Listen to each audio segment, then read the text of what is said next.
ਵਾਹਿਗੁਰੂ ਜੀ ਕਾ ਖਾਲਸਾ ਵਾਹਿਗੁਰੂ ਜੀ ਕੀ ਫਤਿਹ। ਸਤਨਾਮ ਸ੍ਰੀ ਵਾਹਿਗੁਰੂ ਸਾਹਿਬ ਜੀ। ਬਿਲਾਵਲ ਮਹੱਲਾ ਚੌਥਾ।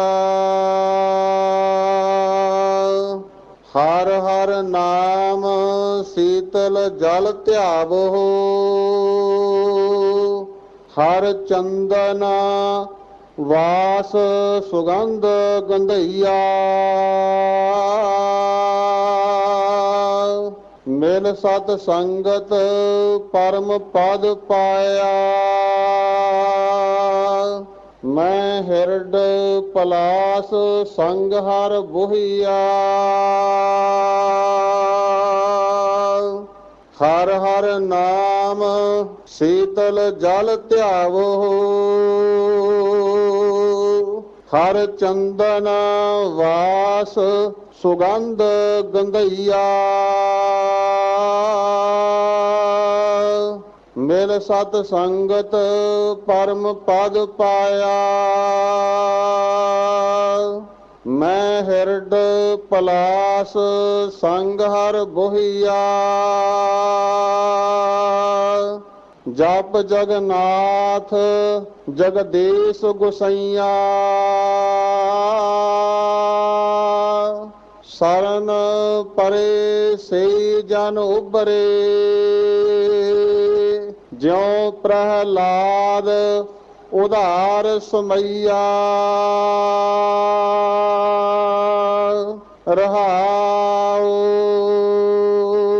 ਭਾਰ 18 ਮਹਿ ਚੰਦਨ ਊਤਮ। ਚੰਦਨ ਨਿਕਟ ਸਭ ਚੰਦਨ ਹੋਈਆ, ਸਾਕਤ ਕੂੜੇ ਊਬ ਸੁਖ ਹੂਏ। ਮਨ ਅਭਮਾਨ ਵਿਛੜ ਦੂਰ ਗਈਆ, ਹਰ ਗਤ ਮਿਤ ਕਰਤਾ ਆਪੇ ਜਾਣੈ। ਸਭ ਵਿਦ ਹਰ ਹਰ ਆਪ ਬਨਈਆ, ਜਿਸ ਸਤਿਗੁਰ ਭੇਟੇ ਸੋ ਕੰਚਨ ਹੋਵੈ। ਜੋ ਧੁਰ ਲਿਖਿਆ ਸੋ ਮਿਟੈ ਨਾ ਮਿਟਈਆ, ਰਤਨ ਪਦਾਰਥ ਗੁਰਮਤਿ ਪਾਵੈ। ਸਾਗਰ ਭਗਤ ਭੰਡਾਰ ਖੁਲਈਆ,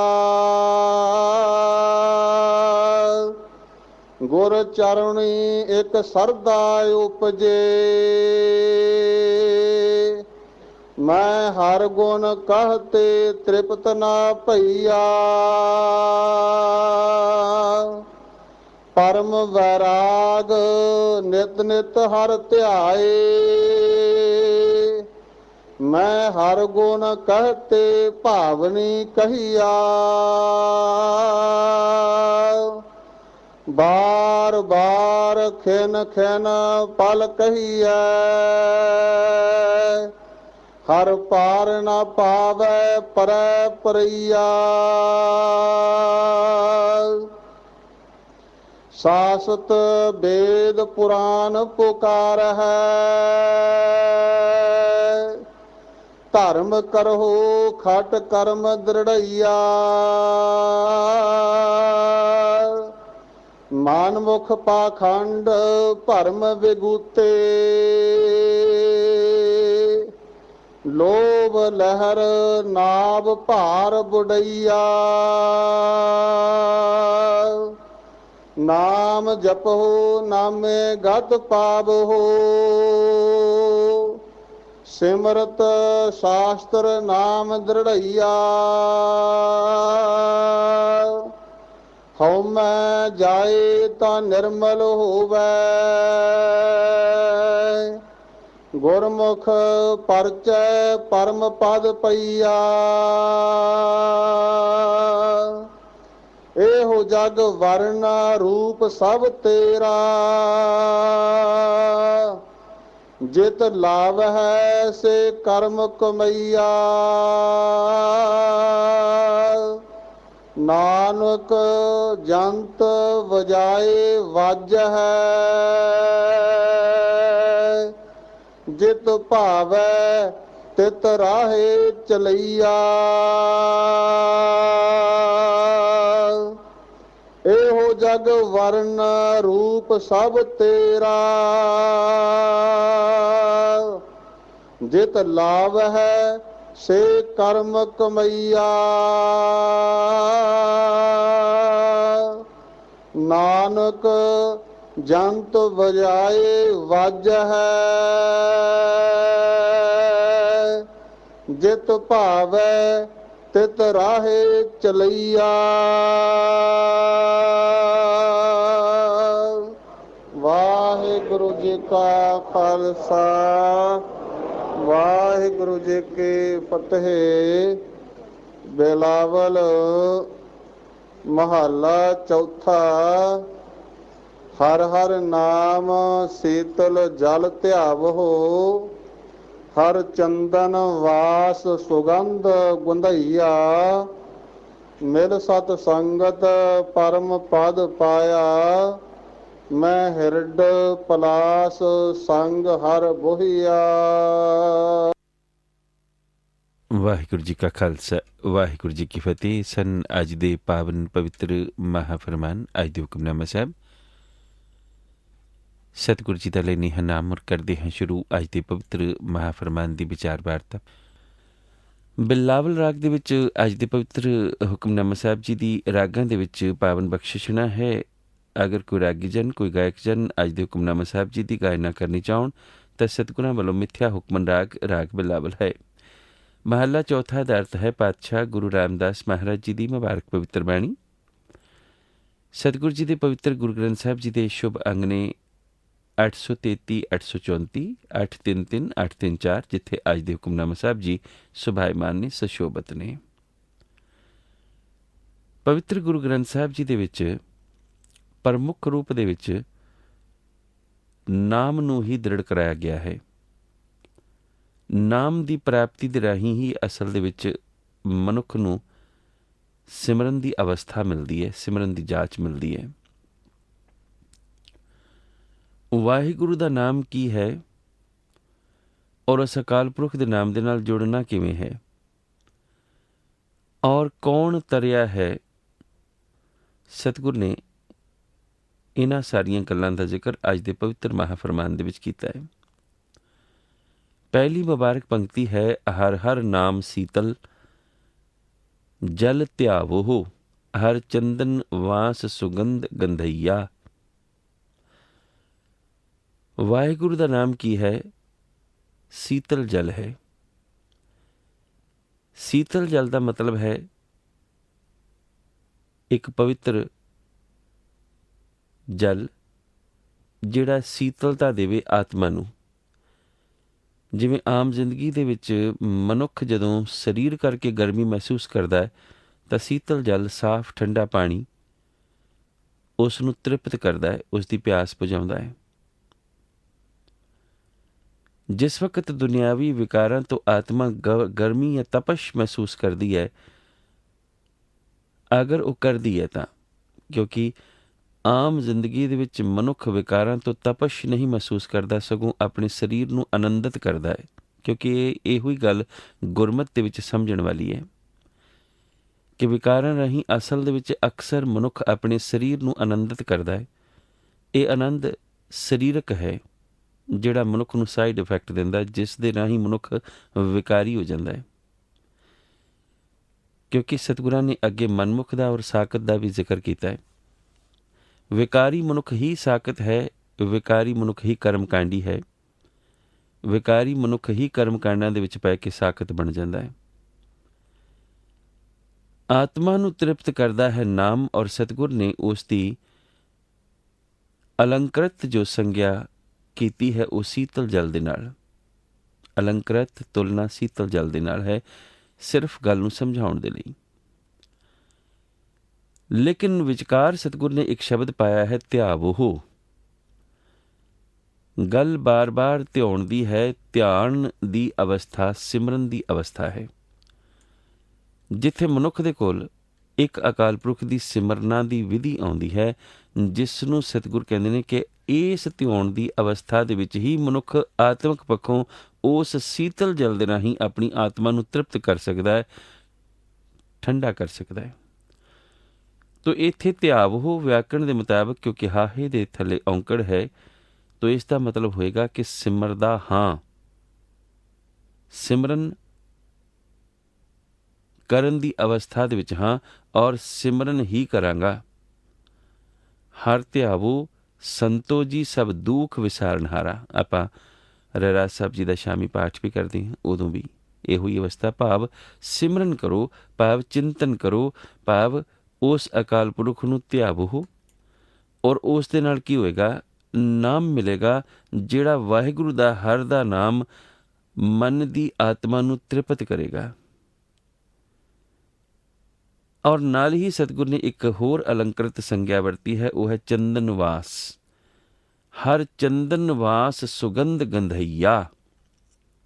ਹੁਣ ਇਹਦਾ ਆਖਰੀ ਅਰਥ ਹੈ ਕਿ ਚੰਦਨਵਾਸ ਭਾਵ ਚੰਦਨ ਦੇ ਵਾਸ। ਵਾਸ ਹੈ ਨਿਵਾਸਾ, ਰਹਿਣਾ। ਕਿਉਂਕਿ ਸਤਿਗੁਰਾਂ ਨੇ ਅਗਲੀ ਪਾਵਨ ਪੰਕਤੀ ਦੇ ਵਿੱਚ ਦੋ ਹੋਰ ਰੁੱਖਾਂ ਦਾ ਜ਼ਿਕਰ ਕੀਤਾ, ਬਿਰਖਾਂ ਦਾ ਜ਼ਿਕਰ ਕੀਤਾ, ਇੱਕ ਹਿਰੜ ਦਾ, ਇੱਕ ਪਲਾਸ ਦਾ। ਚੰਦਨ ਵੀ ਅਸਲ ਦੇ ਵਿੱਚ ਹੈ ਇੱਕ ਰੁੱਖ ਹੀ, ਉਹ ਵੀ ਲੱਕੜ ਦਾ ਹੈ। ਹਿਰੜ ਪਲਾਸ ਇਹ ਵੀ ਹੈ ਰੁੱਖ ਹੀ, ਇਹ ਵੀ ਪੇੜ ਹੀ ਨੇ। ਲੇਕਿਨ ਚੰਦਨ ਦਾ ਜਿਹੜਾ ਬਿਰਖ ਹੈ ਉਸ ਦੇ ਵਿੱਚ ਖੁਸ਼ਬੂ ਹੈ। ਚੰਦਨ ਦਾ ਜਿਹੜਾ ਬਿਰਖ ਹੈ ਉਸ ਦੇ ਵਿੱਚ ਠੰਡਾਈ ਹੈ। ਇਸ ਕਰਕੇ ਕੁਝ ਲੋਕ ਆਪਣੇ ਮਸਤਕ ਨੂੰ ਠੰਡਿਆਂ ਕਰਨ ਦੇ ਵਾਸਤੇ ਚੰਦਨ ਦਾ ਲੇਪ ਲਾਉਂਦੇ ਸਨ ਜਾਂ ਲਾਉਂਦੇ ਹਨ, ਤਾਂ ਕਿ ਮਸਤਕ ਠੰਡਾ ਰਹੇ। ਔਰ ਚੰਦਨ ਦਾ ਲੇਪ ਹੀ ਖੁਸ਼ਬੂ ਦੇ ਵਾਸਤੇ ਵੀ ਲਗਾਇਆ ਜਾਂਦਾ ਸੀ, ਜਿਹਨੂੰ ਆਪਾਂ ਅੰਗਰੇਜ਼ੀ ਦੇ ਵਿੱਚ ਸੈਂਡਲਵੁੱਡ ਆਖਿਆ। ਕਾਸਮੈਟਿਕ ਹੈ, ਖੁਸ਼ਬੂਦਾਰ ਇੱਕ ਪੇੜ ਹੈ ਔਰ ਇਸ ਦੀ ਖੁਸ਼ਬੂ ਮਸ਼ਹੂਰ ਹੈ। ਸਤਿਗੁਰਾਂ ਜੀ ਨੇ ਅਨੇਕਾਂ ਵਾਰੀ ਚੰਦਨ ਦਾ ਜ਼ਿਕਰ ਬਾਣੀ ਦੇ ਵਿੱਚ ਕੀਤਾ। ਚੰਦਨ ਮੋਲ ਉਨਾਇਆ, ਕੁੰਗੂ ਮਾਂਗ ਸੰਦੂਰ, ਚੋਆ ਚੰਦਨ ਬੋਕਣਾ। ਚੰਦਨ ਦਾ ਜ਼ਿਕਰ ਕਈ ਜਗ੍ਹਾ ਉੱਪਰ ਹੈ, ਪਰ ਇਸ ਸੰਦਰਭ ਦੇ ਵਿੱਚ ਜਿਹੜਾ ਇੱਥੇ ਸਤਿਗੁਰਾਂ ਨੇ ਚੰਦਨ ਦਾ ਜ਼ਿਕਰ ਕੀਤਾ, ਉਸ ਦੇ ਨਾਲ ਪਾਤਸ਼ਾਹ ਨੇ ਸ਼ਬਦ ਵਾਸ ਜੋੜਿਆ। ਇੱਥੋਂ ਇੱਕ ਗੱਲ ਸਾਨੂੰ ਸਪਸ਼ਟ ਰੂਪ 'ਚ ਸਮਝ ਲੱਗਦੀ ਹੈ, ਉਹ ਇਹ ਹੈ ਕਿ ਚੰਦਨ ਦੇ ਵਾਸ ਦੇ ਨਾਲ ਸੁਗੰਧ ਗੰਧਈਆ। ਗੰਧਈਆ ਦਾ ਮਤਲਬ ਹੈ, ਅਸਲ ਦੇ ਵਿੱਚ ਇਹ ਸ਼ਬਦ ਗੰਧ ਤੋਂ ਬਣਿਆ ਹੈ। ਗੰਧ ਦਾ ਮਤਲਬ ਹੈ, ਹੁਣ ਖਿਮਾ ਕਰਨੀ, ਇੱਥੇ ਆਪਾਂ ਥੋੜ੍ਹਾ ਜਿਹਾ ਮੈਂ ਵਿਚਾਰ ਆਪ ਜੀ ਦੇ ਚਰਨਾਂ ਦੇ ਵਿੱਚ ਰੱਖਦੇ ਹਾਂ, ਕਿਉਂਕਿ ਦੋ ਤਰੀਕਿਆਂ ਦੇ ਨਾਲ ਗੰਧ ਸ਼ਬਦ ਜਿਹੜਾ ਹੈ ਨਾ, ਉਹ ਗੁਰੂ ਗ੍ਰੰਥ ਸਾਹਿਬ 'ਚ ਆਇਆ। ਇੱਕ ਦਾ ਗੰਧ ਦਾ ਮਤਲਬ ਖੁਸ਼ਬੂ ਹੈ, ਇੱਕ ਦਾ ਬਦਬੂ ਵੀ ਹੈ। ਹੁਣ ਕਿੱਥੇ ਕਿੱਥੇ ਆਪ ਦੇਖ ਲਓ, ਜਿਵੇਂ ਸਤਿਗੁਰੂ ਜੀ ਦਾ ਆਪਾਂ ਰਾਤ ਵਕਤ ਸੌਣ ਲੱਗਿਆਂ ਪਾਠ ਕਰਦੇ ਹਾਂ, ਜਾਂ ਫਿਰ ਆਰਤੀ ਦਾ ਜਦੋਂ ਆਪਾਂ ਪਾਠ ਕਰਦੇ ਹਾਂ, ਉਹਦੇ ਵਿੱਚ ਆਇਆ ਸਹਿਸ ਤਵ ਨੈਣ। ਜਿਹੜੀ ਨੱਕ ਦੀ ਨਕਸਕਾ ਹੈ, ਸਹਿਸ ਤਵ ਗੰਧ ਇਵ ਚਲਤ ਮੋਹੀ। ਸਹਿਸ ਤਵ ਗੰਧ ਇਵ ਚਲਤ ਮੋਹੀ। ਹੁਣ ਉੱਥੇ ਗੰਧ ਦਾ ਮਤਲਬ ਹੈ ਖੁਸ਼ਬੂ। ਲੇਕਿਨ ਜਿਸ ਜਗ੍ਹਾ ਉੱਪਰ ਮਹਿਕ ਹੈ, ਉੱਥੇ ਹੈ ਸਹਿਸ ਪਦ ਬਿਮਲ ਨਨ ਏਕ ਪਦ ਗੰਧ ਬਿਨ ਸਹਿਸ ਤਵ ਗੰਧ ਇਵ ਚਲਤ ਮੋਈ। ਇੱਥੇ ਮਤਲਬ ਹੈ ਖੁਸ਼ਬੂ। ਜਾਂ ਫਿਰ ਪਾਤਸ਼ਾਹ ਜੀ ਦੀ ਬਿਲਾਵਲ ਰਾਗ ਦੇ ਵਿੱਚ ਪਾਤਸ਼ਾਹ ਪੰਚਮ ਦੀ ਬਾਣੀ ਹੈ, ਗੁਰੂ ਗ੍ਰੰਥ ਸਾਹਿਬ ਜੀ ਦਾ ਅੰਗ 99 ਹੈ। ਰੂਪ ਨ ਧੂਪ ਨ ਗੰਧ ਨ ਦੀਪਾ, ਉਤਪੋਤ ਅੰਗ ਅੰਗ ਸੰਗ ਮੌਲੀ। ਇੱਥੇ ਵੀ ਮਤਲਬ ਖੁਸ਼ਬੂ ਹੈ। ਲੇਕਿਨ ਇੱਕ ਜਗ੍ਹਾ ਦੇ ਉੱਤੇ ਪਾਤਸ਼ਾਹ ਗੁਰੂ ਪੰਚਮ ਪਿਤਾ ਦੀ ਬਾਣੀ ਹੈ, ਗੁਰੂ ਗ੍ਰੰਥ ਸਾਹਿਬ ਜੀ ਦਾ ਅੰਗ 959 ਹੈ। ਮਨਮੁਖਾਂ ਕੇਰੀ ਦੋਸਤੀ ਮਾਇਆ ਕਾ ਸੰਬੰਧ। ਉੱਥੇ ਪਾਤਸ਼ਾਹ ਕੀ ਕਹਿੰਦੇ ਨੇ? ਜਿਤ ਦਿਨ ਕਛੂ ਨਾ ਹੋਵੇ ਤਿਤ ਦਿਨ ਬੋਲਣ ਗੰਧ। ਭਾਵ ਮਨਮੁਖਾਂ ਦੀ ਜਿਹੜੀ ਦੋਸਤੀ ਹੈ ਨਾ, ਉਹਨਾਂ ਦਾ ਕੇਵਲ ਸੰਬੰਧ ਮਾਇਆ ਦਾ ਨਾਲ ਹੁੰਦਾ। ਉਹਨਾਂ ਨੂੰ ਮਾਇਆ ਦੇਈ ਜਾਓ ਜਾਂ ਉਹਨਾਂ ਦੀ ਹਉਮੈ ਨੂੰ ਪੱਠੇ ਪਾਈ ਜਾਓ, ਤੁਹਾਡੀ ਤਾਰੀਫ ਕਰੀ ਜਾਣਗੇ। ਔਰ ਅਗਰ ਕਿਸੇ ਚੀਜ਼ ਤੋਂ, ਕਿਸੇ ਗੱਲ ਤੋਂ ਇਨਕਾਰ ਕਰ ਦਿੱਤਾ ਨਾ, ਤਾਂ ਉਹ ਗੰਧ ਬੋਲਣਾ ਸ਼ੁਰੂ ਕਰ ਦੇਣਗੇ। ਇਹ ਅਕਸਰ ਹੁੰਦਾ ਹੈ। ਔਰ ਇਹੋ ਹੀ ਹੈ ਮਨਮੁਖਾਂ ਦੀ ਦੋਸਤੀ ਦਾ ਸਿਲਾ। ਤੋ ਖੈਰ, ਇੱਥੇ ਗੰਧ ਦਾ ਮਤਲਬ ਇੱਥੇ ਬਦਬੂ ਹੈ। ਜਿਤ ਦਿਨ ਕਛੂ ਨਾ ਹੋਵੇ ਤਿਤ ਦਿਨ ਬੋਲਣ ਗੰਧ। ਜਾਂ ਫਿਰ ਐਸੀਆਂ ਉਦਾਹਰਨਾਂ ਹੋਰ ਵੀ ਨੇ। ਪਾਤਸ਼ਾਹ ਗੁਰੂ ਨਾਨਕ ਦੇਵ ਮਹਾਰਾਜ ਜੀ ਨੇ ਵੀ ਮਲਾਰ ਰਾਗ ਦੇ ਵਿੱਚ ਕਿਹਾ 1288 ਅੰਗ ਹੈ, ਜਿੱਥੇ ਪਾਤਸ਼ਾਹ ਕਹਿੰਦੇ ਨੇ ਚੁੱਪੇ ਚੰਗਾ ਨਾਨਕਾ ਵਿਣ ਨਾਵੇਂ ਮੁਹਗੰਧ। ਚੁੱਪ ਕਰ ਜਾਣੀ ਹੀ ਚੰਗਾ। ਜੇ ਕੁਛ ਹੋਰ ਨਹੀਂ ਬੋਲ ਸਕਦੇ ਤਾਂ ਘੱਟੋ ਘੱਟ ਚੁੱਪ ਤਾਂ ਰਹਿ ਸਕਦੇ ਹਾਂ। ਜੇ ਨਿੰਦਾ ਹੀ ਬੋਲਣੀ ਹੈ ਤਾਂ ਫਿਰ ਫਾਇਦਾ ਕੀ? ਕਿਉਂਕਿ ਜੇ ਨਾਮ ਨਹੀਂ ਬੋਲਿਆ ਜਾਂਦਾ ਤਾਂ ਵਿਣ ਨਾਮ ਹੈ ਮੂੰਹ ਗੰਧ, ਫਿਰ ਮੂੰਹ ਦੇ ਵਿੱਚ ਗੰਧ ਹੀ ਆਏਗੀ, ਭਾਵ ਬਦਬੂ ਹੀ ਆਏਗੀ। ਖੁਸ਼ਬੂ ਨਾਮ ਦੇ ਨਾਲ ਹੈ, ਕਿਉਂਕਿ ਸਤਿਗੁਰਾਂ ਨੇ ਫੈਸਲਾ ਦਿੱਤਾ ਹੈ ਮਿੱਥਿਆ ਨਾਮ ਬਿਨਾ ਤਨ ਅੰਧ ਮੁੱਖ ਆਵਤ ਤਾਂ ਕੇ ਦੁਰਗੰਧ। ਜਿਨ੍ਹਾਂ ਦੇ ਕੋਲ ਨਾਮ ਨਹੀਂ ਹੁੰਦਾ ਨਾ, ਜਿਸ ਤਰ੍ਹਾਂ ਜਿਹੜੇ ਆਪਣੀ ਸਫਾਈ ਨਹੀਂ ਕਰਦੇ, ਉਹਨਾਂ ਦੇ ਸਰੀਰ ਦੇ ਵਿੱਚੋਂ ਬਦਬੂ ਆਉਣੀ ਸ਼ੁਰੂ ਹੋ ਜਾਂਦੀ ਹੈ। ਇਸ ਤਰ੍ਹਾਂ ਹੀ ਜਿਹੜੇ ਆਤਮਕ ਪੱਖੋਂ ਵਿਕਾਰੀ ਨੇ, ਜਿਨ੍ਹਾਂ ਦੇ ਕੋਲ ਵਾਹਿਗੁਰੂ ਦਾ ਨਾਮ ਨਹੀਂ ਹੈ ਜਾਂ ਜਾਪ ਸਿਮਰਨ ਨਹੀਂ ਕੀਤਾ, ਉਹਨਾਂ ਦੇ ਕੋਲ ਬਦਬੂ ਹੈ। ਕਾਹਦੀ? ਹਉਮੈ ਦੀ, ਵਿਕਾਰਾਂ ਦੀ। ਇਹ ਸਾਰੀ ਬਦਬੂ ਹੀ ਹੈ ਉਹਨਾਂ ਦੇ ਕੋਲੋਂ।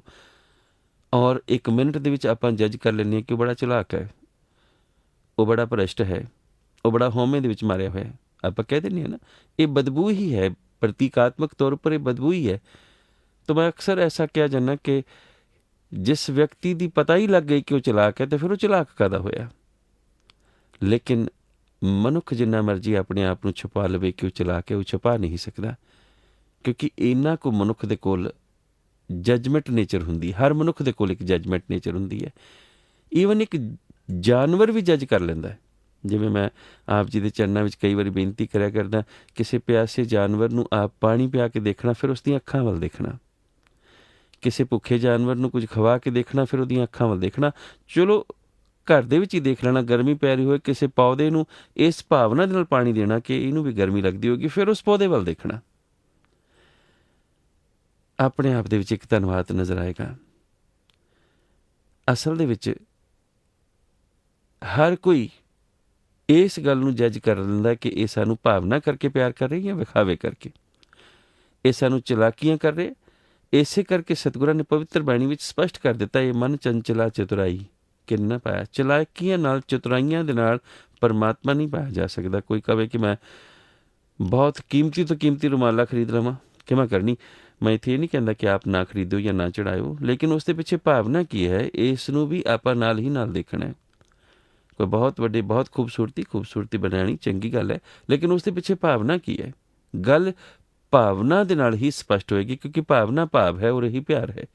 ਔਰ ਇਹੋ ਹੀ ਉਹ ਅਵਸਥਾ ਹੈ ਜਿਸ ਅਵਸਥਾ ਦੇ ਵਿੱਚ ਅਕਾਲ ਪੁਰਖ ਦੀ ਆਰਾਧਨਾ ਹੈ। ਔਰ ਪਾਤਸ਼ਾਹ ਕਹਿੰਦੇ ਹਰ ਚੰਦਨ ਵਾਸ ਸੁਗੰਧ ਗੰਧਈਆ।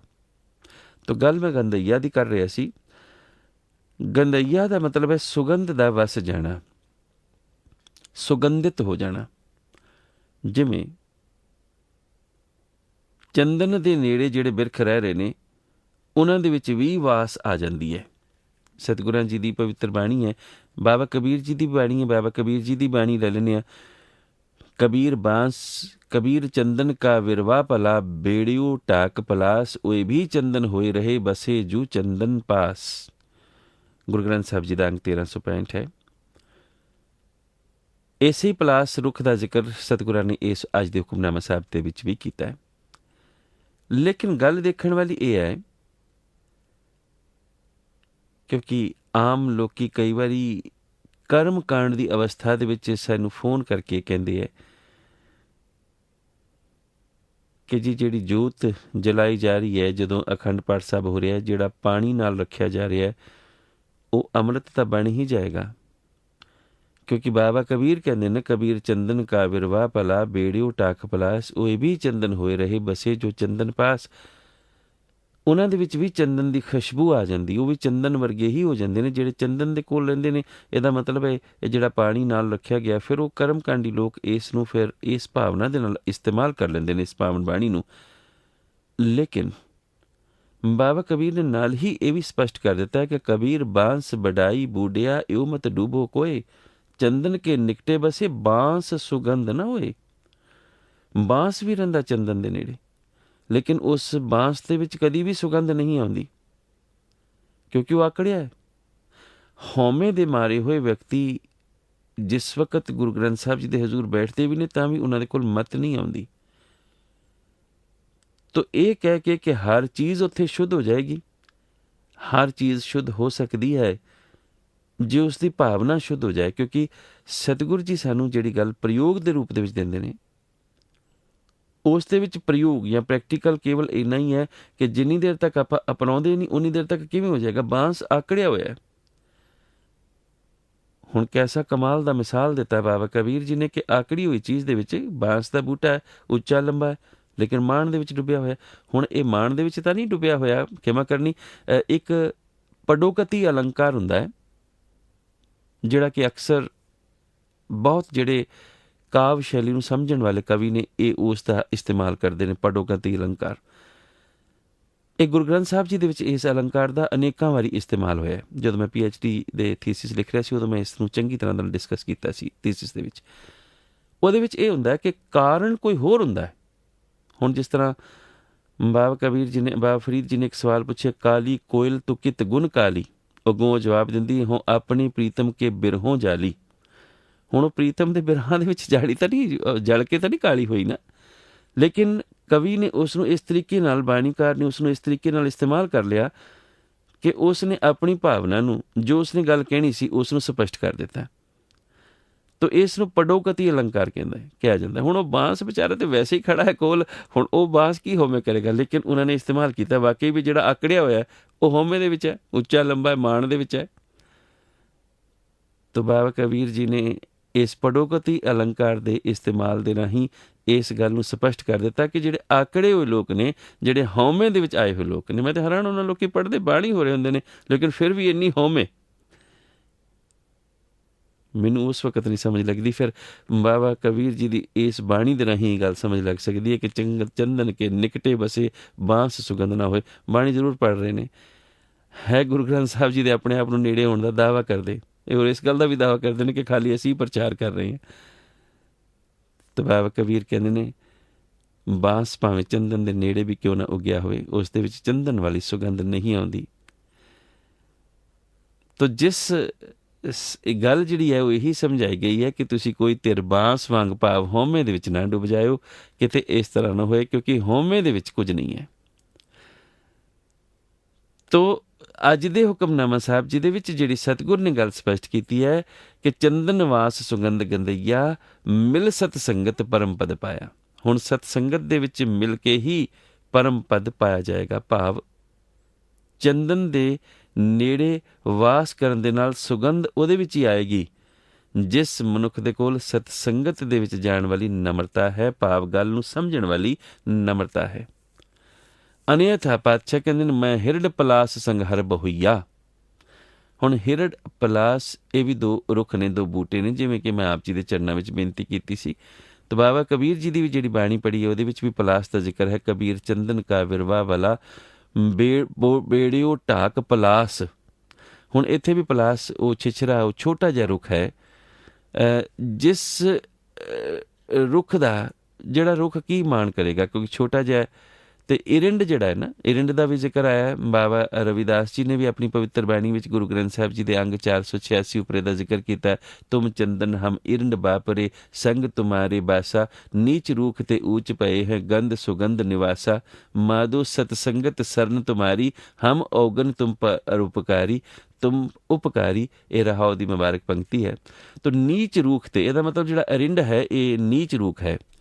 ਇੱਕ ਅਸਲ ਦੇ ਵਿੱਚ ਇੱਕ ਬੂਟਾ ਹੈ ਜਿਸ ਦੇ ਬੀਜਾਂ ਦਾ ਤੇਲ ਵੀ ਜਿਹੜਾ ਹੈ ਇਹ ਕੱਢਿਆ ਜਾਂਦਾ ਹੈ, ਲੇਕਿਨ ਇਹਦੀ ਜਿਹੜੀ ਤਾਜ਼ੀਰ ਹੈ ਇਹ ਬਹੁਤ ਜ਼ਿਆਦਾ ਗਰਮ ਹੁੰਦੀ ਹੈ। ਤੋ ਇੱਥੇ ਆਪਾਂ ਇਸ ਅਰਿੰਡ ਦੇ ਜ਼ਿਕਰ ਨੂੰ ਕਿਸ ਸੰਦਰਭ ਦੇ ਵਿੱਚ ਕੀਤਾ ਗਿਆ ਜ਼ਿਕਰ, ਉਸ ਦੀ ਹੀ ਗੱਲ ਕਰਨੀ ਹੈ। ਤੋ ਇਹ ਇੱਕ ਛੋਟਾ ਜਿਹਾ ਬੂਟਾ ਹੈ, ਔਰ ਇਸ ਤਰ੍ਹਾਂ ਹੀ ਜਿਹੜਾ ਦੂਸਰਾ ਹੈ ਬੂਟਾ ਪਲਾਸ। ਤੋ ਇਹ ਦੋਨੋਂ ਦੇ ਦੋਨੋਂ ਬੂਟੇ ਨੇ ਜਿਹੜੇ ਕਿ ਜੇ ਚੰਦਨ ਦੇ ਨਿਕਟ ਰਹਿੰਦੇ ਨੇ, ਚੰਦਨ ਦੇ ਨੇੜੇ ਰਹਿੰਦੇ ਨੇ। ਤੋ ਨੀਚ ਰੂਖ ਤੇ ਊਚ ਪਏ ਹੈ। ਬਾਬਾ ਰਵਿਦਾਸ ਜੀ ਨੇ ਵੀ ਪਵਿੱਤਰ ਆਪਣੀ ਬਾਣੀ ਦੇ ਵਿੱਚ ਸਪਸ਼ਟ ਕਰ ਦਿੱਤਾ। ਤੋ ਸਤਿਗੁਰੂ ਜੀ ਕਹਿੰਦੇ ਮਿਲ ਸੰਗਤ ਪਰਮ ਪਦ ਪਾਇਆ, ਮੈਂ ਹਿਰਡ ਪਲਾਸ ਸੰਗ ਹਰ ਬਹੁਈਆ। ਹਿਰਡ ਔਰ ਪਲਾਸ ਦੋ ਜਿਹੜੇ ਰੁੱਖ ਨੇ ਉਹਨਾਂ ਦਾ ਜਿਹੜਾ ਬਾਬਾ ਸਤਿਗੁਰੂ ਗੁਰੂ ਰਾਮਦਾਸ ਮਹਾਰਾਜ ਜੀ ਨੇ ਜੋ ਅਲੰਕ੍ਰਿਤ ਸ਼ਬਦ ਵਰਤੇ ਹੈ। ਤੋ ਸਪਸ਼ਟ ਰੂਪ ਦੇ ਵਿੱਚ ਇਹ ਹੈ ਕਿ ਅਸਲ ਦੇ ਵਿੱਚ ਸੰਸਾਰ ਸਾਗਰ ਤੋਂ ਉਹੀ ਮਨੁੱਖ ਤਰ ਸਕਦਾ ਜਿਸ ਦੇ ਕੋਲ ਨਾਮ ਦਾ ਸੀਤਲ ਜਲ ਹੈ, ਜਿਸ ਨੂੰ ਨਾਮ ਦਾ ਸੀਤਲ ਜਲ ਪੀਣ ਦੀ ਜਾਚ ਹੈ। ਸਤ ਸੰਗਤ ਦੇ ਵਿੱਚ ਰਹਿ ਕੇ ਹੀ ਉੱਚਾ ਆਤਮਿਕ ਦਰਜਾ ਹੈ। ਜਿਵੇਂ ਅਰਿੰਡ ਅਤੇ ਪਲਾਹ ਇਹਨਾਂ ਨੂੰ ਛੋਟੇ ਰੁੱਖ ਕਿਹਾ ਗਿਆ ਹੈ, ਨਿਕੰਮੇ ਕਿਸਮ ਦੇ ਰੁੱਖ ਕਿਹਾ ਗਿਆ, ਲੇਕਿਨ ਇਹ ਚੰਦਨ ਦੇ ਕੋਲ ਵਸ ਰਹੇ ਨੇ, ਇਸ ਕਰਕੇ ਇਹਨਾਂ ਦੇ ਵਿੱਚ ਚੰਦਨ ਵਰਗੀ ਹੀ ਖੁਸ਼ਬੂ ਆ ਜਾਂਦੀ ਹੈ। ਤੋ ਸਤਿਗੁਰ ਕਹਿੰਦੇ ਮੇਰੇ ਵਰਗੇ ਜੀਵ ਵਾਹਿਗੁਰੂ ਦੇ ਸੰਗਤ ਦੇ ਵਿੱਚ ਜਾ ਕੇ ਹਰੀ ਵਾਲੇ ਬਣ ਜਾਂਦੇ ਨੇ। ਔਰ ਇਹੋ ਹੀ ਪਾਤਸ਼ਾਹ ਨੇ ਰਹਾਉ ਦੀ ਮੁਬਾਰਕ ਪੰਕਤੀ ਵਿੱਚ ਸਪਸ਼ਟ ਕੀਤਾ, ਜਪ ਜਗਨਨਾਥ ਜਗਦੀਸ਼ ਗੁਸਈਆ, ਸਰਨ ਪਰੇ ਸਈ ਜਨ ਉਬਰੇ, ਜਿਉ ਪ੍ਰਹਲਾਦ ਉਦਾਰ ਸਮਈਆ। ਹੁਣ ਗੱਲ ਬਿਲਕੁਲ ਸਪਸ਼ਟ ਹੈ। ਜਗਨਨਾਥ ਜਗਤ ਦਾ ਜਿਹੜਾ ਸੁਆਮੀ ਹੈ ਉਸ ਦੀ ਹੀ ਸਿਮਰਨਾ ਕਰਨੀ ਹੈ, ਇੱਕ ਅਕਾਲ ਪੁਰਖ ਦੀ, ਉਸ ਤੋਂ ਇਲਾਵਾ ਕਿਸੇ ਹੋਰ ਦੀ ਨਹੀਂ, ਕਿਉਂਕਿ ਉਹੀ ਮਨੁੱਖ ਇਸ ਸੰਸਾਰ ਸਾਗਰ ਤੋਂ ਬਚ ਕੇ ਨਿਕਲੇਗਾ।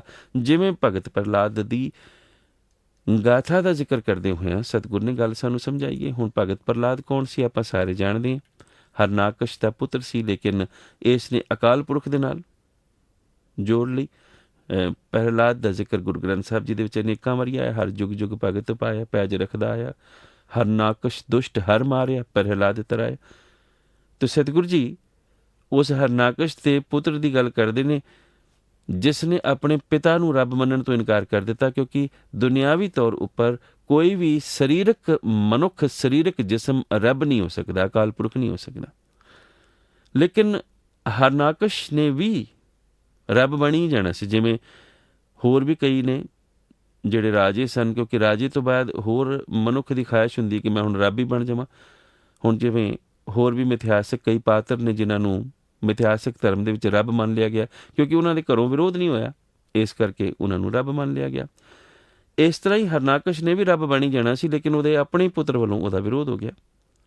ਔਰ ਵਿਰੋਧ ਐਸਾ ਹੋਇਆ ਕਿਉਂਕਿ ਹਰਨਾਕਸ਼ ਨੇ ਭਗਤੀ ਕੀਤੀ ਹੈ, ਇਹਦੇ ਵਿੱਚ ਤਾਂ ਕੋਈ ਸ਼ੱਕ ਨਹੀਂ। ਜਿਹੜੀ ਪੁਰਾਣ ਕਥਾ ਹੈ, ਹਰਨਾਕਸ਼ ਨੇ ਦੇਵਤਿਆਂ ਦੇ ਨਾਲ ਜੰਗ ਵੀ ਕੀਤੀ ਹੈ, ਸਵਰਗ ਲੋਕ ਇੰਦਰ ਕੋਲੋਂ ਇਸ ਨੇ ਹਾਸਲ ਵੀ ਕੀਤਾ, ਔਰ ਇੱਕ ਪ੍ਰਣ ਵੀ ਲਿਆ ਕਿ ਨਾ ਦਿਨੇ ਮਰਾਂ, ਨਾ ਰਾਤੀ ਮਰਾਂ, ਨਾ ਧੁੱਪੇ ਮਰਾਂ, ਨਾ ਛਾਵੇਂ ਮਰਾਂ, ਨਾ ਅੰਦਰ ਮਰਾਂ, ਨਾ ਬਾਹਰ ਮਰਾਂ। ਖੈਰ ਇੱਕ ਲੰਬੀ ਕਹਾਣੀ, ਆਪਾਂ ਆਪਣੀ ਗੱਲ ਵੱਲ ਆਈਏ ਕਿ ਪ੍ਰਹਲਾਦ ਨੇ ਸਿਰਫ ਇੱਕ ਅਕਾਲ ਪੁਰਖ ਦੀ ਸਿਮਰਨਾ ਕੀਤੀ ਹੈ, ਇਸ ਕਰਕੇ ਉਹ ਵਾਹਿਗੁਰੂ ਦੇ ਨਾਮ ਦੇ ਵਿੱਚ ਉਸ ਤਰ੍ਹਾਂ ਸਮਾ ਗਿਆ ਜਿਸ ਤਰ੍ਹਾਂ ਚੰਦਨ ਦੇ ਨੇੜੇ ਰਹਿਣ ਵਾਲੇ ਰੁੱਖਾਂ ਦੇ ਵਿੱਚ ਚੰਦਨ ਦੀ ਸੁਗੰਧ ਆ ਜਾਂਦੀ ਹੈ। ਰੱਬ ਦਾ ਹੀ ਉਹ ਰੂਪ ਹੋ ਗਿਆ, ਅਕਾਲ ਪੁਰਖ ਦਾ ਹੀ ਰੂਪ ਹੋ ਗਿਆ, ਕਿਉਂਕਿ ਅਸਲ ਦੇ ਵਿੱਚ ਜਿਹੜੀ ਲੀਨ ਹੋ ਜਾਣ ਦੀ ਭਾਵਨਾ ਹੈ ਨਾ, ਹਰ ਜਨ ਐਸਾ ਚਾਹੀਏ ਜੈਸਾ ਹਰ ਹੀ ਹੋਏ, ਨਾਨਕ ਲੀਨ ਪਿਓ ਗੋਬਿੰਦ ਸਿੰਘ, ਉਹੀ ਹੈ ਸਾਲਵੇਸ਼ਨ ਦੀ, ਮੁਕਤੀ ਦੀ ਕਿਰਿਆ। ਜਿੱਥੇ ਮਨੁੱਖ ਨੇ ਰੱਬ ਹੀ ਹੋ ਜਾਣਾ ਹੈ, ਆਤਮਾ ਨੇ ਪਰਮ ਆਤਮਾ ਦੇ ਵਿੱਚ ਸਮਾ ਜਾਣਾ, ਕਿਉਂਕਿ ਲਹਿਰ ਉਨੀ ਦੇਰ ਤੱਕ ਹੀ ਲਹਿਰ ਹੈ ਜਦੋਂ ਤੱਕ ਉਹ ਸਮੁੰਦਰ ਤੋਂ ਬਾਹਰ ਹੈ। ਜਦੋਂ ਉਹ ਵਿੱਚ ਸਮੁੰਦਰ ਦੇ ਵੜ ਗਈ ਤਾਂ ਉਹ ਸਮੁੰਦਰ ਹੀ ਹੋ ਜਾਂਦੀ ਹੈ, ਫਿਰ ਉਸ ਨੂੰ ਲਹਿਰ ਕੋਈ ਨਹੀਂ ਕਹਿੰਦਾ, ਕਿਉਂਕਿ ਉਸਨੇ ਆਪਣੀ ਪਹਿਚਾਣ ਮਿਟਾ ਦਿੱਤੀ। ਤੋ ਸਤਿਗੁਰ ਕਹਿੰਦੇ ਨੇ ਭਾਰ 18 ਮੈਂ ਚੰਦਨ ਊਤਮ, ਚੰਦਨ ਨਿਕਟ ਸਭ ਚੰਦਨ ਹੋਈਆ। ਭਾਰ 18 ਜਿਸ ਦਾ ਜ਼ਿਕਰ ਆਰਤੀ ਦੇ ਵਿੱਚ ਵੀ ਆਇਆ, ਭਾਰ 18 ਸਗਲ ਚੁਠਾਰੇ। ਅਗਰ ਸੰਸਾਰ ਦੇ ਜਿੰਨੇ ਵੀ ਫੁੱਲ ਨੇ ਨਾ, ਉਹਨਾਂ ਦੀ ਅਗਰ ਇੱਕ ਇੱਕ ਪੱਤੀ ਲਈ ਜਾਵੇ, ਇੱਕ ਇੱਕ ਪੱਤਾ ਜਿਹੜਾ ਲਿਆ ਜਾਵੇ, ਤਾਂ ਉਸ ਦਾ ਭਾਰ ਕਿਹਾ ਜਾਂਦਾ ਕਿ 18 ਤੋਲੇ ਬਣਦਾ ਹੈ। ਜੇ ਪੁਰਾਣਾ ਖਿਆਲ ਹੈ ਇੱਕ ਕਿ ਹਰ ਇੱਕ ਬੂਟੇ ਦਾ ਇੱਕ ਇੱਕ ਪੱਤਾ ਲੈ ਕੇ ਤੋਲਿਆ ਜਾਵੇ ਤਾਂ 18 ਭਾਰ ਤੋਲ ਉਸ ਦਾ ਬਣਦਾ ਹੈ। ਲੇਕਿਨ ਹੈ ਸਾਰੇ ਹੀ ਝੁਠਾਰੇ, ਜੋ ਫੈਸਲਾ ਦਿੱਤਾ ਬਾਬਾ ਰਵਿਦਾਸ ਜੀ ਨੇ ਆਪਣੀ ਪਵਿੱਤਰ ਬਾਣੀ ਵਿੱਚ। ਲੇਕਿਨ ਸਤਿਗੁਰ ਜਿਹੜੀ ਗੱਲ ਕਰ ਰਹੇ ਨੇ ਉਹ ਇਹਨਾਂ ਦੇ ਵਿੱਚ ਉੱਤਮ ਗੱਲ ਕਿਹੜੀ, ਚੰਦਨ, ਕਿਉਂਕਿ ਹੈ ਚੰਦਨ ਵੀ ਰੁੱਖ, ਉਹਦੇ ਵੀ ਪੱਤੇ ਦਾ ਜ਼ਿਕਰ ਆਏਗਾ ਜਦ ਬਾਕੀ ਦੇ ਪੱਤਿਆਂ ਦਾ ਜ਼ਿਕਰ ਆ ਰਿਹਾ ਤਾਂ ਭਾਰ 18 ਮੈਂ ਚੰਦਨ ਊਤਮ, ਚੰਦਨ ਨਿਕਟ ਸਭ ਚੰਦਨ ਹੋਈਆ। ਲੇਕਿਨ ਜਿਵੇਂ ਬਾਬਾ ਕਬੀਰ ਜੀ ਨੇ ਕਿਹਾ ਕਿ ਬਾਂਸ ਨਹੀਂ ਹੁੰਦਾ, ਇਸ ਤਰ੍ਹਾਂ ਹੀ ਸਤਿਗੁਰੂ ਜੀ ਕਹਿੰਦੇ ਸਾਕਤ ਕੂੜੇ ਸਭ ਸੂਕ ਹੋਏ, ਮਨ ਅਭਿਮਾਨ ਵਿਛੜ ਦੂਰ ਗਈਆ। ਬਾਕੀ ਸਾਰੇ ਹੋ ਜਾਣਗੇ, ਲੇਕਿਨ ਸਾਕਤ ਕੌਣ ਹੈ? ਜਿਹੜਾ ਕੂੜੇ ਊਬ ਸੂਕ। ਹੁਣ ਕੂੜੇ ਊਬ ਸੂਕ ਦੀ ਜਿਹੜੀ ਅਵਸਥਾ ਹੈ, ਸੂਕ ਦੀ ਅਵਸਥਾ ਹੈ, ਸੁੱਕ ਜਾਣ ਦੀ ਅਵਸਥਾ। ਬਨਸਪਤੀ ਦੇ ਵਿੱਚ ਚੰਦਨ ਸ੍ਰੇਸ਼ਟ ਹੈ, ਚੰਦਨ ਉੱਤਮ ਹੈ, ਸਾਰੇ ਚੰਦਨ ਹੋ ਜਾਣਗੇ, ਪਰ ਪਰਮਾਤਮਾ ਨਾਲ ਟੁੱਟਿਆ ਹੋਇਆ ਜਿਹੜਾ ਸਾਕਤ ਹੈ ਨਾ, ਉਹ ਊਬ ਖੜੇ ਖੜੋਤੇ ਹੀ ਸੁੱਕ ਜਾਏਗਾ।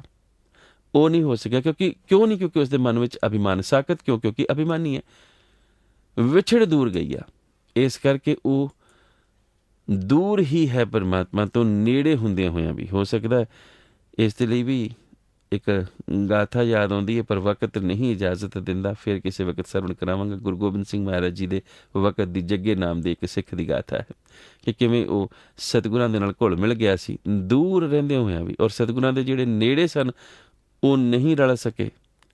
ਕਿਉਂਕਿ ਜਿਸਮਾਨੀ ਤੌਰ ਪਰ ਮਨੁੱਖ ਸੋਚੇ ਕਿ ਜੇ ਮੈਂ ਰੋਜ਼ ਜਾ ਰਿਹਾ ਜਾਂ ਵਿੱਚ ਬੈਠਾ ਹੋਇਆ ਤਾਂ ਇਸ ਦਾ ਮਤਲਬ ਇਹ ਨਹੀਂ ਹੈ ਕਿ ਉਹ ਰਲ ਵੀ ਜਾਏਗਾ, ਘੁਲ ਵੀ ਜਾਏਗਾ।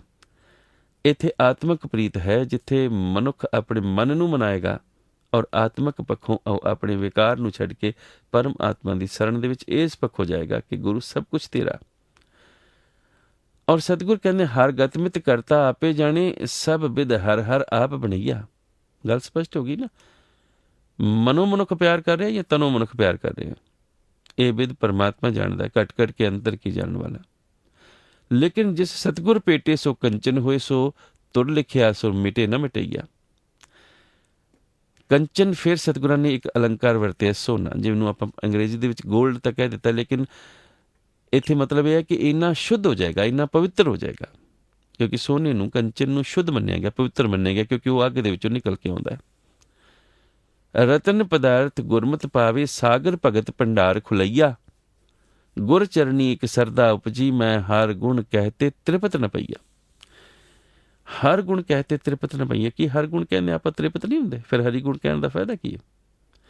ਹੁਣ ਇਹ ਵੀ ਇੱਕ ਕਿਸਮ ਦੀ ਸਤਿਗੁਰਾਂ ਨੇ ਸਿਫਤ ਦੇ ਵਰਤੋਂ ਦਾ ਇੱਕ ਤਰੀਕਾ ਹੈ ਪਾਤਸ਼ਾਹ ਦਾ, ਕਿ ਮੈਂ ਜਿੱਦਾਂ ਜਿੱਦਾਂ ਹਰੀ ਦੇ ਗੁਣ ਕਹੀ ਜਾ ਰਿਹਾ, ਮੇਰੀ ਪਿਆਸ ਹੋਰ ਵੱਧਦੀ ਜਾ ਰਹੀ ਹੈ, ਕਿਉਂਕਿ ਸਵਾਦ ਹੀ ਇੰਨਾ।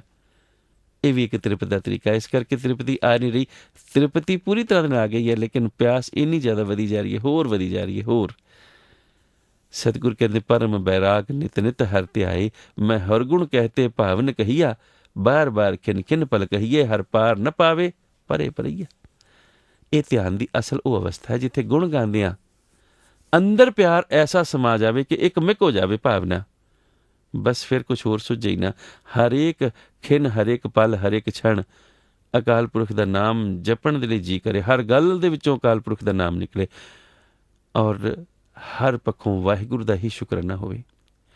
ਤੇ ਸਤਿਗੁਰ ਕਹਿੰਦੇ ਸਾਸਤ ਬੇਦ ਪੁਰਾਣ ਪੁਕਾਰੇ, ਧਰਮ ਕਰੋ ਖਟ ਕਰਮ ਦਰੜਈਆ। ਮਨਮੁਖ ਪਾਖੰਡ ਪਰਮ ਬਿਗੂਤੇ, ਲੋਭ ਲਹਿਰ ਨਾਮ ਪਾਰ ਵਡਈਆ। ਜੇ ਲੋਭ ਕੀਤਾ, ਪਾਖੰਡ ਕੀਤੇ, ਕਰਮਕਾਂਡ ਕੀਤੇ ਤਾਂ ਡੁੱਬ ਜਾਏਗੀ ਬੇੜੀ।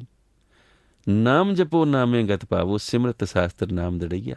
ਸਾਰਿਆਂ ਨੇ ਨਾਮ ਹੀ ਦੜਾਇਆ, ਇਸ ਕਰਕੇ ਨਾਮ ਹੀ ਜਪਣਾ। ਹਉਮੈ ਜਾਏ ਤਾਂ ਨਿਰਮਲ ਹੋਵੇ, ਗੁਰਮੁਖ ਪਰਚੇ ਪਰਮ ਪਦ ਪਈਆ। ਗੁਰਮੁਖ ਦੇ ਕੋਲ ਹਉਮੈ ਨਹੀਂ ਹੈ, ਇਸ ਕਰਕੇ ਉਸਨੇ ਪਰਮ ਪਦ ਪਾ ਲਿਆ। ਔਰ ਆਖਰੀ ਪਾਵਨ ਪੰਕਤੀ ਵਿੱਚ ਪਾਤਸ਼ਾਹ ਕਹਿੰਦੇ ਨੇ, ਇਹ ਜਗ ਵਰਨ ਰੂਪ ਸਭ ਤੇਰਾ, ਜਿਤ ਲਾਵੇ ਸੇ ਕਰਮ ਕਮਈਆ। ਨਾਨਕ ਜੰਤ ਵਜਾਏ ਵਾਜੇ, ਜਿਤ ਭਾਵੇ ਤਿਤ ਰਾਹੇ ਚਲਈਆ। ਜਿਸ ਤੈਨੂੰ ਭਾਵੇ, ਜਿਹੜਾ ਕਰਮ ਤੂੰ ਕਰਾਵੇਂ, ਜਿਵੇਂ ਤੂੰ ਵਸਾਵੇਂ, ਜਿਵੇਂ ਤੂੰ ਵਜਾਵੇਂ, ਜਿਸ ਰਾਹ 'ਤੇ ਤੂੰ ਤੋਰੇ, ਮੇਰਾ ਕੰਮ ਕੇਵਲ ਉਸ ਰਾਹ 'ਤੇ ਤੁਰਨਾ ਹੈ। ਬਹੁਤ ਬਹੁਤ ਧੰਨਵਾਦ ਆਪ ਜੀ ਦਾ, ਬਹੁਤ ਬਹੁਤ ਸ਼ੁਕਰਾਨਾ। ਹੋਈਆਂ ਭੁੱਲਾਂ ਦੀ ਖਿਮਾ। ਆਪ ਸੁਣ ਰਹੇ ਹੋ ਇਸ ਵਕਤ ਚੜ੍ਹਦੀ ਕਲਾ ਦਾ ਪ੍ਰੋਗਰਾਮ ਆਪਣੇ ਦਾਸ ਗੁਰਦੀਪ ਸਿੰਘ ਦੇ ਨਾਲ। ਆਓ ਫਰੋਲਦੇ ਹਾਂ ਜੀ ਹੁਣ ਅੱਜ ਦੇ ਇਤਿਹਾਸਕ ਪੰਨੇ, ਅੱਜ ਦੇ ਇਤਿਹਾਸਕ ਦਿਹਾੜੇ। ਅੱਜ ਦੇ ਦਿਨ ਭਾਵ 29 ਅਗਸਤ ਵਾਲੇ ਦਿਨ, 29 ਅਗਸਤ 1700 ਇਸ ਦਿਨ ਅਜਮੇਰ ਚੰਦ ਨਾਮ ਦੇ ਇੱਕ ਪਹਾੜੀ ਰਾਜੇ ਨੇ, ਉਸ ਵਕਤ ਦੇ ਬਾਕੀ ਦੇ ਪਹਾੜੀ ਰਾਜਿਆਂ ਨੂੰ ਉਹਨਾਂ ਦੀ ਸ਼ਹਿ ਦੇ ਉੱਤੇ ਔਰ ਵਕਤ ਦੇ ਮੁਗਲ ਹਾਕਮਾਂ ਦੀ ਸ਼ਹਿ ਦੇ ਉੱਤੇ ਅਚਾਨਕ ਹਮਲਾ ਕਰ ਦਿੱਤਾ ਸੀ ਤਾਰਾਗੜ੍ਹ ਵਿਖੇ, ਜਿੱਥੇ ਸਾਹਿਬਜ਼ਾਦਾ ਅਜੀਤ ਸਿੰਘ ਸਾਹਿਬ ਜੀ ਠਹਿਰੇ ਹੋਏ ਸਨ। ਔਰ ਜਿਸ ਵਕਤ ਇਸ ਨੂੰ ਪਤਾ ਲੱਗਿਆ ਤਾਂ ਇਸ ਨੇ ਅਚਾਨਕ ਤਾਰਾਗੜ੍ਹ ਦੇ ਇਸ ਕਿਲੇ ਦੇ ਉੱਪਰ ਹਮਲਾ ਕਰ ਦਿੱਤਾ ਤਾਂ ਕਿ ਉਹ ਸਾਹਿਬਜ਼ਾਦਾ ਅਜੀਤ ਸਿੰਘ ਸਾਹਿਬ ਜੀ ਨੂੰ ਪਛਾੜ ਸਕੇ। ਸਾਹਿਬਜ਼ਾਦਾ ਅਜੀਤ ਸਿੰਘ ਸਾਹਿਬ ਜੀ ਦੇ ਕੋਲ ਇਸ ਵਕਤ ਕੁਝ ਕੁ ਹੀ ਸਿੰਘ ਸਨ, ਲੇਕਿਨ ਸਤਿਗੁਰਾਂ ਜੀ ਦੇ ਕਹੇ ਮੁਤਾਬਕ ਹਰ ਗੁਰਕਾ ਸਿੱਖ 1.25 ਲੱਖ ਦੇ ਨਾਲ ਬਰਾਬਰ ਹੈ, 1.25 ਲੱਖ ਦੇ ਨਾਲ ਟੱਕਰ ਲੋਹਾ ਲੈਣ ਦੇ ਲਈ ਬਰਾਬਰ ਹੈ। ਸਾਹਿਬਜ਼ਾਦਾ ਅਜੀਤ ਸਿੰਘ ਸਾਹਿਬ ਜੀ ਨੇ ਆਪਣੀ ਕਮਾਨ ਦੇ ਵਿੱਚ ਅਚਾਨਕ ਹੋਏ ਇਸ ਹਮਲੇ ਦਾ ਮੋੜਵਾਂ ਜਵਾਬ ਦਿੱਤਾ। ਔਰ ਅੱਜ ਦੇ ਦਿਨ ਇਹ ਲੜਾਈ ਜਿਸ ਵਕਤ ਹੋ ਰਹੀ ਸੀ, ਭਾਈ ਉਦੇ ਸਿੰਘ ਸਾਹਿਬ ਜੀ ਨੂੰ ਉਸ ਵਕਤ ਪਤਾ ਲੱਗਿਆ। ਉਹਨਾਂ ਨੇ ਆਪਣੇ ਜਥੇ ਦੇ ਨਾਲ ਕੂਚ ਕੀਤਾ ਔਰ ਇਸ ਵਕਤ ਗਹਿਗੱਚ ਲੜਾਈ ਹੋਈ। ਇਸ ਲੜਾਈ ਦਾ ਸਮਾਂ ਜੋ ਹੈ ਉਹ ਲਗਭਗ 3.5 ਘੰਟੇ ਦੱਸਿਆ ਗਿਆ ਹੈ। ਸਤਿਕਾਰਯੋਗ ਰਣਜੀਤ ਸਿੰਘ ਜੀ ਰਾਣਾ ਹੁਣਾਂ ਨੇ ਜਿਹੜੀ ਭਾਈ ਹਰਬਖਸ਼ ਸਿੰਘ ਜੀ ਹੁਣਾਂ ਬਾਬਤ ਪੁਸਤਕ ਲਿਖੀ ਹੈ, ਉਸ ਦੇ ਵਿੱਚ ਇਸ ਜੰਗ ਦਾ ਉਹਨਾਂ ਨੇ ਭਰਪੂਰ ਜ਼ਿਕਰ ਕੀਤਾ ਹੈ। ਤੋ ਇਸ ਦੇ ਵਿੱਚ, ਇਸ ਲੜਾਈ ਦੇ ਵਿੱਚ ਕਾਫੀ ਨੁਕਸਾਨ ਹੋਇਆ। ਲੇਕਿਨ ਉਦੇ ਸਿੰਘ ਸਾਹਿਬ ਜੀ ਨੇ, ਭਾਈ ਸਤਿਕਾਰਯੋਗ ਉਦੇ ਸਿੰਘ ਸਾਹਿਬ ਜੀ ਨੇ ਜਿਹੜੇ ਪਹਾੜੀ ਆਗੂ ਸਨ, ਘੁਮੰਡ ਚੰਦ ਜਾਂ ਫਿਰ ਹੋਰ ਉਹਨਾਂ ਦੇ ਆਗੂ, ਉਹਨਾਂ ਨੂੰ ਬੁਰੀ ਤਰ੍ਹਾਂ ਦੇ ਨਾਲ ਪਛਾੜਿਆ ਔਰ ਆਖਰ ਇਹ ਜਿਹੜੀ ਅਚਾਨਕ ਹਮਲਾ ਕਰਨ ਆਈਆਂ ਫੌਜਾਂ ਸਨ ਪਹਾੜੀ ਰਾਜਿਆਂ ਦੀਆਂ, ਇਹ ਆਖਰ ਭਾਂਜ ਪਾਤੀ, ਇਹਨਾਂ ਨੂੰ ਇਹ ਡਰ ਕੇ ਭੱਜ ਗਈਆਂ। ਔਰ ਉਸ ਵਕਤ ਸਾਹਿਬਜ਼ਾਦਾ ਅਜੀਤ ਸਿੰਘ ਸਾਹਿਬ ਜੀ ਨੇ ਉਹਨਾਂ ਗੁਰਕੇ ਸਿੱਖਾਂ ਨੂੰ ਪਿੱਛੇ ਜਾਣ ਤੋਂ ਵਰਜ ਦਿੱਤਾ ਕਿ ਸਿੱਖ ਸਿਧਾਂਤ ਦੇ ਮੁਤਾਬਕ ਗੁਰਸਿੱਖ ਇਸਤਰੀ ਉੱਪਰ, ਬਜ਼ੁਰਗ ਉੱਪਰ, ਬੱਚੇ ਉੱਪਰ, ਨਿਹੱਥੇ ਉੱਪਰ ਔਰ ਭੱਜਦੇ ਉੱਪਰ ਕਦੀ ਵਾਰ ਨਹੀਂ ਕਰਦਾ। ਜਿਹੜਾ ਜੰਗ ਦੇ ਮੈਦਾਨ 'ਚੋਂ ਭੱਜ ਜਾਵੇ ਉਸ ਦੇ ਉੱਪਰ ਕਦੀ ਵਾਰ ਨਹੀਂ ਕਰਦਾ। ਤਾਂ ਗੁਰਕੇ ਸਿੱਖਾਂ ਨੇ ਵੀ ਕਿਹਾ ਕਿ ਇਹ ਅਚਾਨਕ ਹਮਲਾ ਕਰਨ ਲਈ ਆਏ ਸਨ, ਕੁਝ ਤਾਂ ਇਹਨਾਂ ਨੂੰ ਫਿਰ ਆਪਾਂ ਜ਼ਰੂਰ ਸਜ਼ਾ ਦਈਏ। ਉਹ ਕਹਿਣ ਲੱਗੇ ਜਿੰਨੀ ਦੇਰ ਤੱਕ ਉਹ ਰਣ ਦੇ ਮੈਦਾਨ ਵਿੱਚ ਡਟੇ ਅਸੀਂ ਉਹਨਾਂ ਦਾ ਮੁਕਾਬਲਾ ਕੀਤਾ, ਪਰ ਹੁਣ ਉਹ ਭੱਜ ਰਹੇ ਨੇ। ਇਸ ਕਰਕੇ ਸਿੱਖ ਸਿਧਾਂਤਾਂ ਦੇ ਮੁਤਾਬਕ ਭੱਜ ਰਹੇ ਦੁਸ਼ਮਣ ਉੱਪਰ ਸਿੱਖ ਵਾਰ ਨਹੀਂ ਕਰਦਾ, ਨਿਹੱਥੇ ਉੱਪਰ ਵਾਰ ਨਹੀਂ ਕਰਦਾ, ਬਜ਼ੁਰਗ, ਬੱਚੇ ਔਰ ਇਸਤਰੀ ਉੱਪਰ ਸਿੱਖ ਵਾਰ ਨਹੀਂ ਕਰਦਾ ਔਰ ਕਿਸੇ ਧਰਮ ਅਸਥਾਨ ਉੱਪਰ ਸਿੱਖ ਵਾਰ ਨਹੀਂ ਕਰਦਾ। ਤੋ ਇਹ ਅੱਜ ਦੀ ਜੋ ਲੜਾਈ ਹੈ 29 ਅਗਸਤ ਵਾਲੇ ਦਿਨ, ਅੱਜ ਦਾ ਦਿਨ 29 ਅਗਸਤ, ਉਸ ਦਿਨ ਇਹ ਦਿਨ ਵੀਰਵਾਰ ਨੂੰ ਆਇਆ ਸੀ। 29 ਅਗਸਤ 1700 ਵਾਲੇ ਦਿਨ ਇਹ ਜਿਹੜੀ ਤਾਰਾਗੜ੍ਹ ਅਤੇ ਬਿਲਾਸਪੁਰ ਦੀਆਂ ਫੌਜਾਂ ਦੇ ਵਿਚਕਾਰ ਹੋਏ ਹਮਲੇ ਦੀ ਲੜਾਈ ਦਾ ਜਿਹੜਾ ਜ਼ਿਕਰ ਹੈ, ਇਹ ਦਿਨ ਅੱਜ ਦੇ ਇਤਿਹਾਸਿਕ ਦਿਹਾੜੇ ਵਜੋਂ ਜਾਣਿਆ ਜਾਂਦਾ ਹੈ। ਔਰ ਅੱਜ ਦੇ ਦਿਨ ਭਾਵ 29 ਅਗਸਤ 1933 ਵਾਲੇ ਦਿਨ ਉਸ ਵਕਤ ਪੰਥ ਖਾਲਸਾ ਦੀਵਾਨ ਦੇ ਜਿਹੜੇ ਮੁੱਖ ਆਗੂ ਸਨ ਸਰਦਾਰ ਤੇਜਾ ਸਿੰਘ ਪਸੌੜ, ਉਹਨਾਂ ਦਾ ਦੇਹਾਂਤ ਹੋ ਗਿਆ ਸੀ। ਅਸਲ ਦੇ ਵਿੱਚ ਉਹਨਾਂ ਵੱਲੋਂ ਜਿਹੜੀ ਭਗਤ ਬਾਣੀ ਹੈ ਉਸ ਨੂੰ ਗੁਰੂ ਗ੍ਰੰਥ ਸਾਹਿਬ ਜੀ ਦੇ ਵਿੱਚੋਂ ਕੱਢਣ ਦਾ ਇੱਕ ਕੋਝਾ ਜਿਹਾ ਯਤਨ ਕੀਤਾ ਗਿਆ ਸੀ, ਜੋ ਕਿ ਸਿੱਖ ਪੰਥ ਨੇ ਪ੍ਰਵਾਨ ਨਹੀਂ ਸੀ ਕੀਤਾ। ਜਿਵੇਂ ਅੱਜ ਦੇ ਵੀ ਕੁਝ ਵਿਦਵਾਨ ਐਸੇ ਯਤਨ ਕਰ ਰਹੇ ਨੇ, ਸਿੱਖ ਇਤਿਹਾਸ ਨੂੰ ਤਰੋੜ ਮਰੋੜ ਰਹੇ ਨੇ, ਜਾਂ ਫਿਰ ਜਿਹੜੀਆਂ ਗੁਰੂ ਗ੍ਰੰਥ ਸਾਹਿਬ ਜੀ ਦੇ ਵਿੱਚ ਪਵਿੱਤਰ ਬਾਣੀਆਂ ਨੇ ਉਹਨਾਂ ਦੇ ਬਾਬਤ ਕਿੰਤੂ ਪ੍ਰੰਤੂ ਕਰ ਰਹੇ ਨੇ। ਤੋ ਇਸ ਮੱਦੇਨਜ਼ਰ ਸਿੱਖ ਪੰਥ ਨੇ ਕਿਉਂਕਿ ਇਸ ਗੱਲ ਨੂੰ ਪ੍ਰਵਾਨਗੀ ਨਹੀਂ ਸੀ ਦਿੱਤੀ, ਇਸ ਕਰਕੇ ਸ਼੍ਰੋਮਣੀ ਗੁਰਦੁਆਰਾ ਪ੍ਰਬੰਧਕ ਕਮੇਟੀ ਨੇ ਇੱਕ ਮਤਾ ਪਾਸ ਕਰਕੇ ਅਕਾਲ ਤਖਤ ਸਾਹਿਬ ਨੂੰ ਭੇਜਿਆ ਸੀ ਕਿ ਇਹਨਾਂ ਨੂੰ ਪੰਥ ਦੇ ਵਿੱਚੋਂ ਖਾਰਿਜ ਕੀਤਾ ਜਾਵੇ। ਪੰਥ ਵੱਲੋਂ ਇਹ ਹੁਕਮਨਾਮਾ ਵੀ ਜਾਰੀ ਹੋਇਆ ਸੀ, ਪਰ ਉਹ ਆਪਣੀ ਗੱਲ ਕਰਨ ਲੱਗਿਆਂ ਟਲੇ ਨਹੀਂ ਸਨ, ਆਪਣੀ ਗੱਲ ਉੱਪਰ ਤਾਉਮਰ ਬਾਜ਼ਿਦ ਰਹੇ ਜੋ ਉਹਨਾਂ ਨੇ ਗੱਲ ਕੀਤੀ ਸੀ। ਤੋ ਅੱਜ ਦੇ ਦਿਨ ਉਹਨਾਂ ਦਾ ਦੇਹਾਂਤ ਹੋ ਗਿਆ ਸੀ। ਅੱਜ ਦੇ ਦਿਨ ਭਾਵ 29 ਅਗਸਤ 1958 ਵਾਲੇ ਦਿਨ ਸ਼੍ਰੋਮਣੀ ਅਕਾਲੀ ਦਲ ਦੀ ਇੱਕ ਕਾਨਫਰੰਸ ਹੋਈ ਸੀ, ਜਿਸ ਕਾਨਫਰੰਸ ਨੂੰ ਸਿੱਖ ਕਾਨਫਰੰਸ ਦਾ ਨਾਮ ਦਿੱਤਾ ਗਿਆ ਸੀ। ਦੱਸਿਆ ਜਾਂਦਾ ਹੈ ਕਿ ਇਹ ਕਾਨਫਰੰਸ ਬਾਬਾ ਬਕਾਲਾ ਵਿਖੇ ਹੋਈ ਹੈ। ਇਸ ਕਾਨਫਰੰਸ ਦੇ ਵਿੱਚ, ਬਾਬਾ ਬਕਾਲਾ ਦੀ ਹੋਈ ਇਸ ਕਾਨਫਰੰਸ ਦੇ ਵਿੱਚ